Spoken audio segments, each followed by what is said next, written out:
Hello, sports fans. My name is Mark Mortier from Yesterday Sports. You're about to jump into another thrilling sports history moment.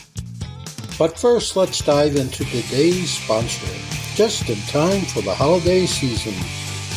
Introducing Art of Words, the brainchild of word artist Dan Duffy from Philadelphia. Dan meticulously crafts stunning images by hand writing relevant words from some of the greatest sports moments in time. These unique, budget-friendly illustrations are the perfect gift, sparking cherished memories and capturing hearts. Choose from city skylines, sports, history, and musicians to find a piece for everyone. And here's the exciting part. For that sports fanatic in your life, gift them a piece of their favorite team or player's history. Art of Words tells a compelling story. Explore collegiate stadiums, each meticulously crafted with every football victory etched in words. Or venture into baseball stadiums, handwritten with every player from the team's illustrious history. Don't wait. Order a print today for yourself and your loved ones this holiday season.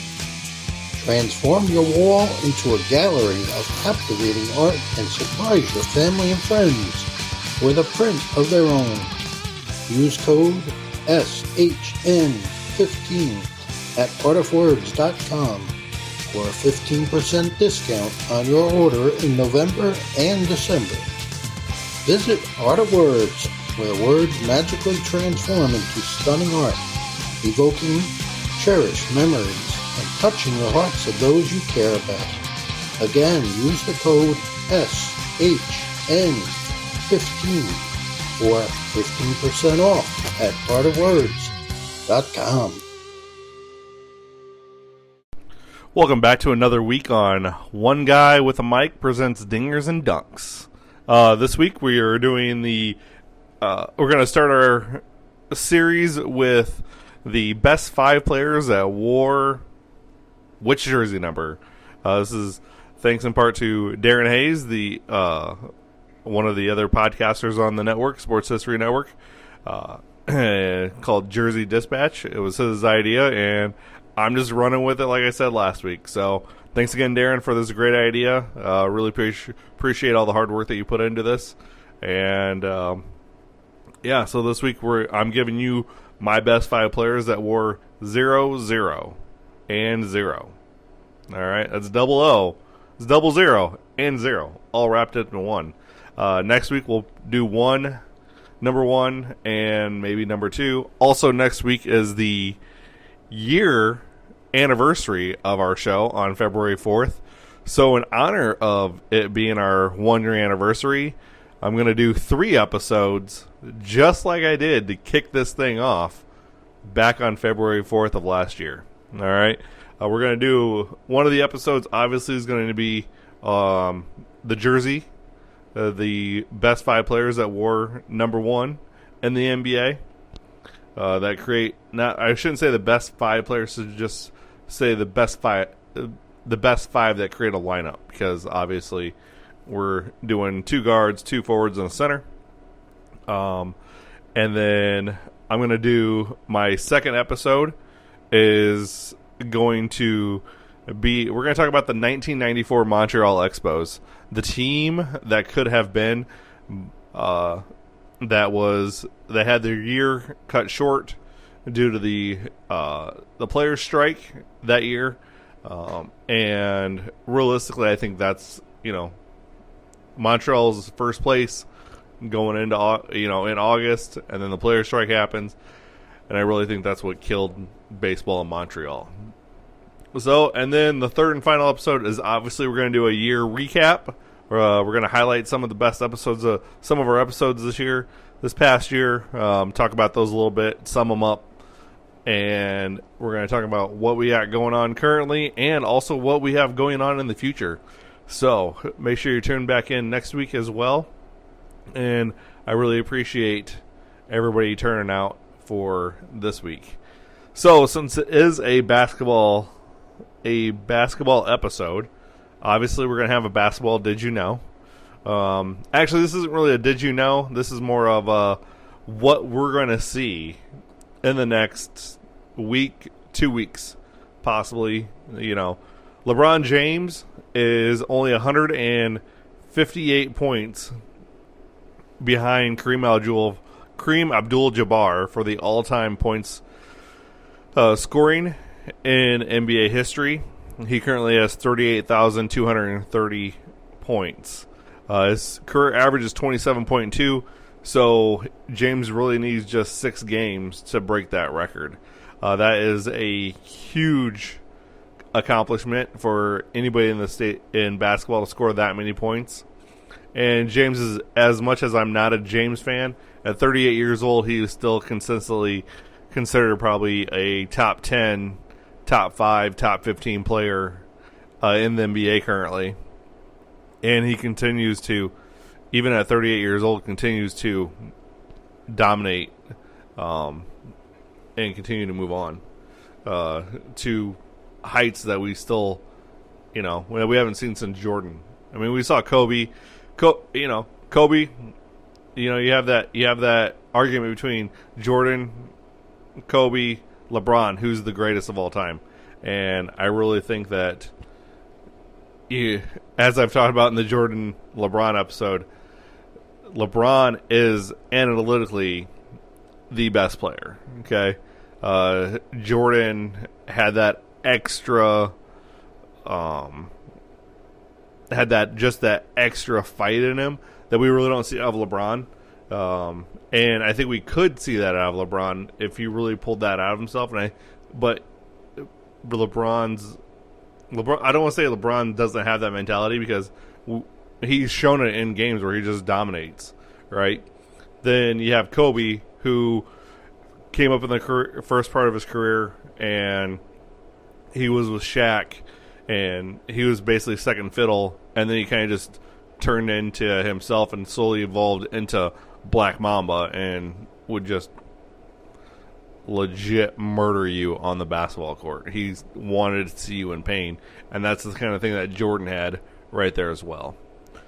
So that's something that we're going to look forward to in the next 2 weeks, maybe, is LeBron breaking that all-time points record. So congrats on LeBron.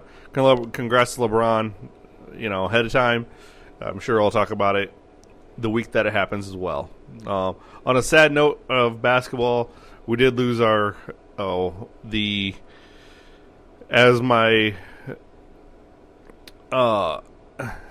we did lose Billy Packer this week. He was a Final Four. He was CBS color analyst for college basketball. Always had that voice. He worked for NBC and CBS. He did the Final Four from 74 to 2008. He also covered ACC games. He won a Sports Emmy Award. And he's just going to be missed within the college basketball community and the Heaps community altogether. So, a bit of sad news there for the Packer family. Now, let's get into what everybody came for.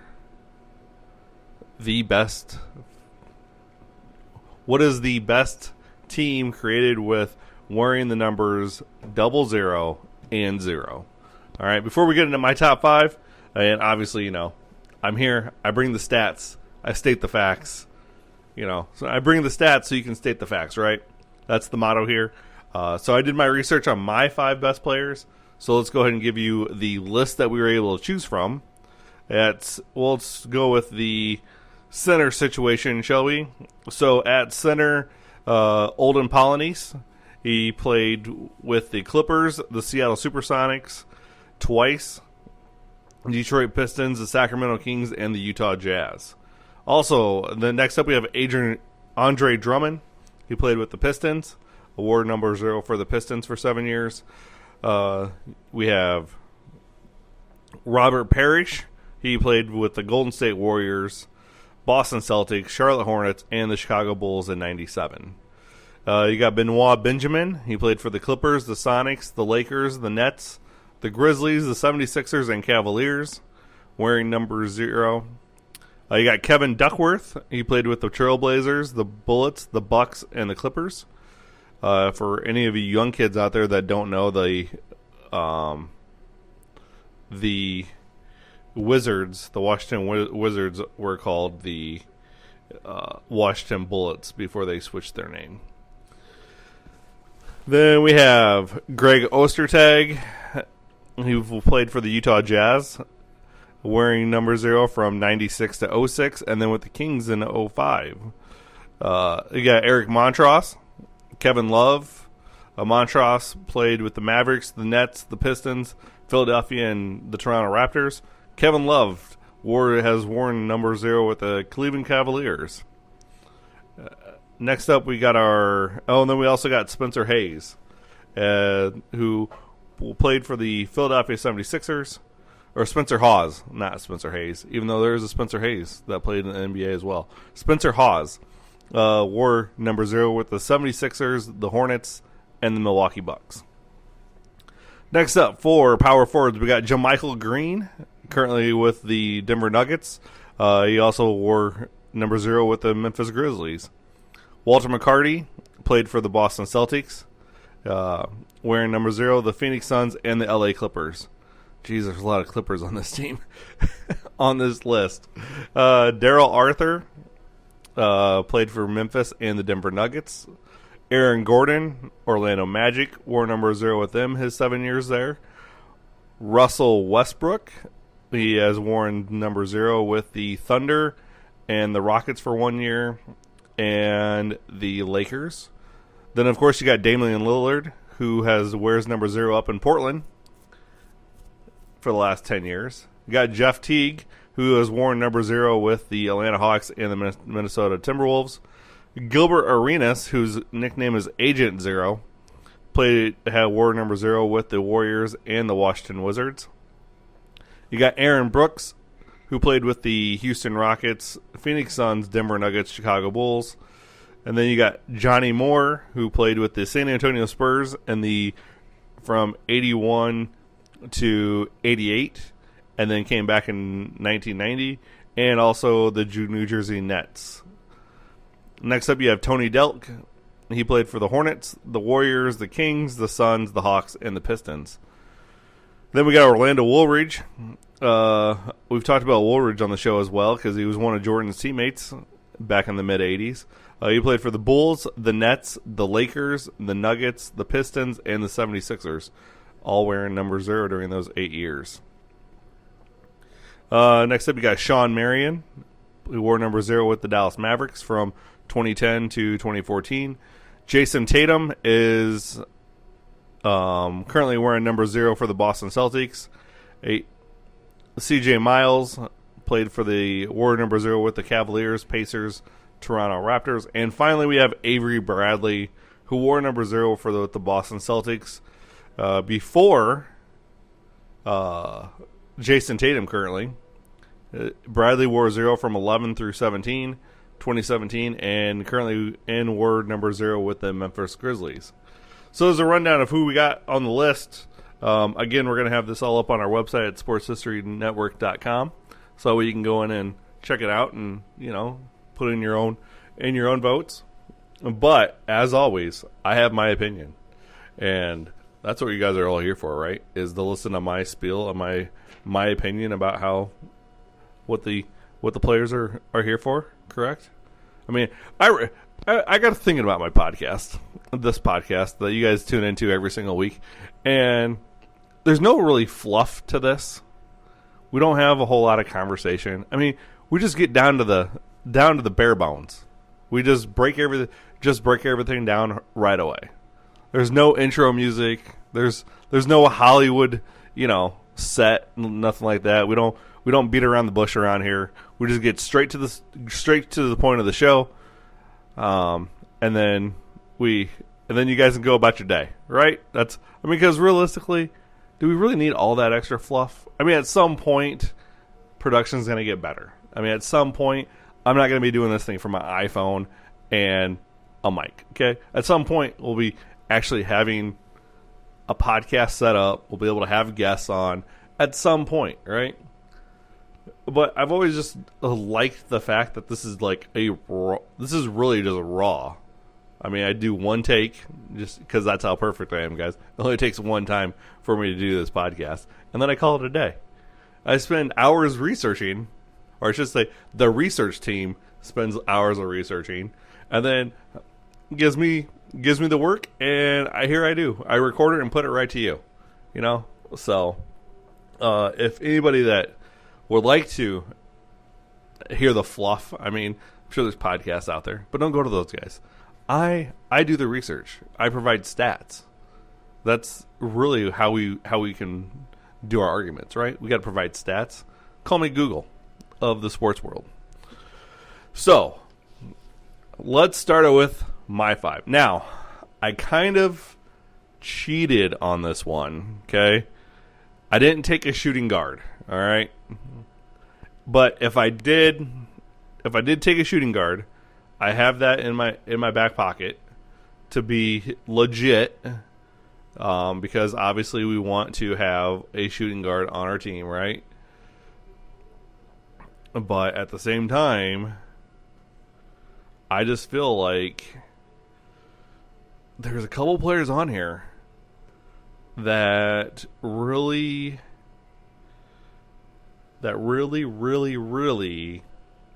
should be starting at the guards positions. Okay, so let's start with number 1. All right, my point guard, okay, is going to be Dame Lillard, because you know what? It's always Dame time, right?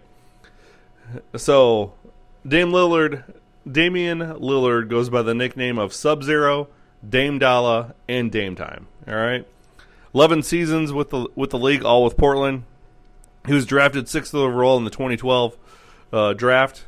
His career averages of 24.8, 4.2 rebounds, and 6.7 assists. Starting point guard, in my opinion, due to his ability to score and distribute. He just put up an easy 60 a couple weeks ago, or last week. All right. He can score from the inside out. He averages his all-time two-point field goal percentage is 49%. From beyond the arc, he's 37.2%. And he shoots 89.3% from the field, or from the line. Sorry. He's a 6-time All-Star, a 6-time All-NBA. He was on the All-Rookie, and he won Rookie of the Year, and he's also on the 75th anniversary team. So, Dame Lillard is the starting point guard. And that cat can score, okay? And get the rest of the guys involved as well. Next up, I got Russell Westbrook, Mr. Triple-Double, all right? He is the other half of the backcourt. And see, this is where I get... Westbrook has never played shooting guard in his life. Well, at least not in the NBA anyway. He's only played point guard, right? However, I think he would be a heck of a shooting guard. He doesn't have the height, obviously, at only 6 foot. 6 foot or 6'1", so he doesn't really have the height as a shooting guard, but he gets to the paint, he scores, he does all the things that you want him to do. Now, he's also called Russ Beastbrook as well, is what he also is called. And he is Mr. Triple-Double himself, as I said. 15 seasons in the league, averages 22.5 points per game, 8.4 assists per game, 7.4 rebounds, and he can take you off the dribble and is a willing scorer that can find the open man when he drives as well. He has 4 seasons where he averaged a triple-double. He shoots 47.1% from 2-point field goal, and he is... There's no trucks for tomorrow. Okay. Have a good one. 3-point field goal is 37.2%. Shoots 89.3 from... Oh, whoops, sorry. That was Dame Lillard's stats again. I got a little off there. So, here's Westbrook. See, again, one take, I guess I get a little braggadocious, and that's what happens. But anyways, 47.1% from 2-point field goal. He shoots 30.4% from beyond the arc, so he's not really a 3-point shooter. He's got a 78% free throw percentage from the line. He's a 2-time scoring champ, is what he is. He's a 3-time assist champ. He's a 2-time All-Star MVP, a 9-time All-Star, a 9-time All-NBA. He won the 2016-2017 MVP, and he's on the 75th anniversary team. Plus, he's an All-Rookie. So, I mean, if I have to choose a point guard between the two, when it comes down to it, if you're saying that I can't have this is my backcourt, Dame Lillard and Westbrook, all right, unfortunately, I'm taking Westbrook over Dame Lillard, and I'm plugging this guy in for my shooting guard, okay? And his name is Avery Bradley, because Avery Bradley's defense is what he's known for. He's on point for his defense. He's one of the lockdown. He is one of the lockdown defenders that the Celtics had when they didn't really have anybody in between the big 3 years. Avery Bradley was their guy. Avery Bradley averaged 11 points per game, 2.8 rebounds per game, and 1.7 assists. However, he shoots at 43% from the field, 36.5% beyond the arc, 78% from the free throw line, and he has a 17.2 win share. Like, so if I'm taking somebody that is that I need, I'm taking Avery Bradley as my 2 guard. Okay, if that I have to have it, Bradley's the 2 guard. Rotate Westbrook to the point guard, and Dame Lillard's out. All right, next up, let's go with our center. Our center is going to be Robert Parrish, the Chief, Slim, as they call him.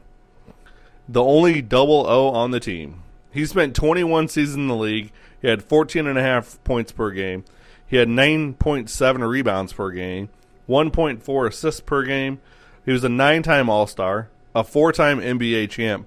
He won 3 with Bird and McHale himself in the 80s, and then he won 1 with Jordan in 97. He's a 2-time All-NBA. He's on the 75th anniversary team, and he's actually the only Hall of Famer on this list. All right. Parrish played with the best. He played it, like I said, he anchored the middle of the Boston championship teams in the 80s.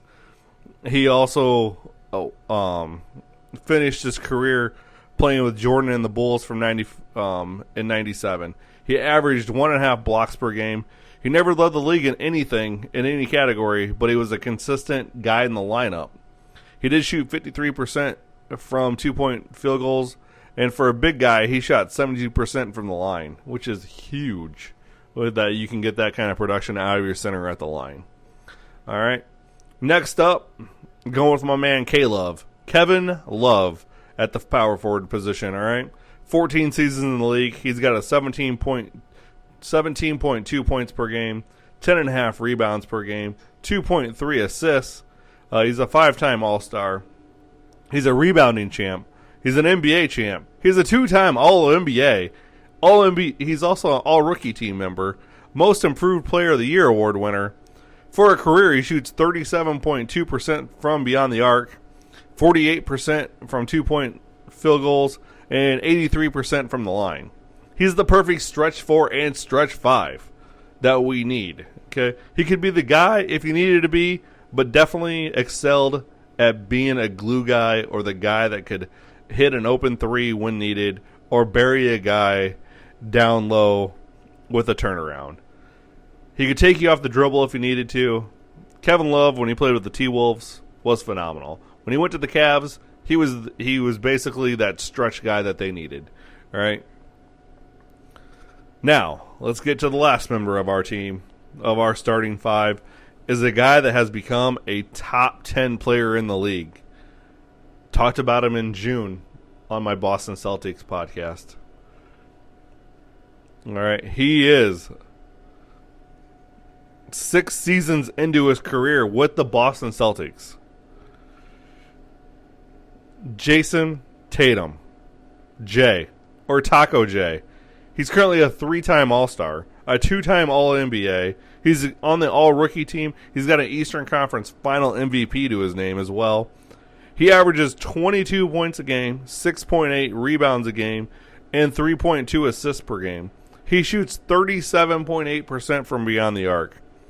He shoots 50.5% from 2-point field goals. All right? And that's just not him driving. He does drive, but he also has a nice little J as well. Love his jumper. He shoots 84.8% from the line. Like I said, he can take over the game with the best of them. He can defend. He 4 of 5 positions on the floor, and I bet he could definitely defend a center if he had to. Jason Tatum is by far our star player. Like, look at this roster, man. Like, we got Damian Lillard, Westbrook, Tatum, Love, and Parrish for a starting 5. Who's going to top that?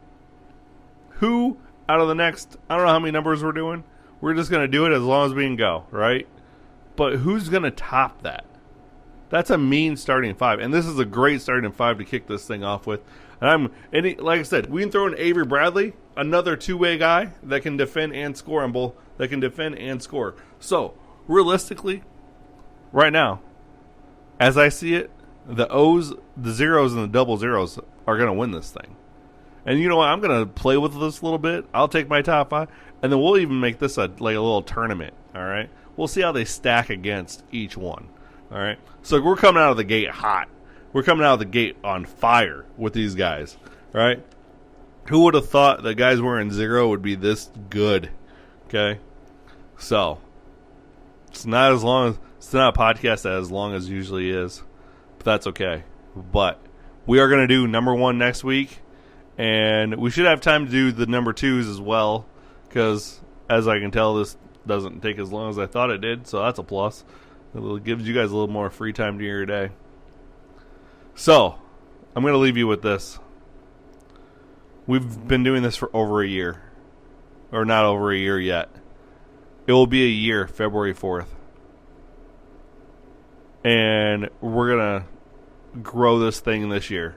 We got the base. 2022 is we're getting the base down. 2023 we're going to add a little bit more. It's like a layered cake, man. We're making a 7-layer cake over here and one guy with the mic. All right, guys? So I appreciate all of you guys. Much love. Thanks for coming out. Thanks for stopping by, listening to the podcast.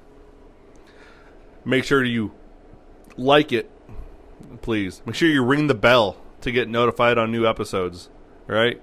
Make sure you download the episode. All right?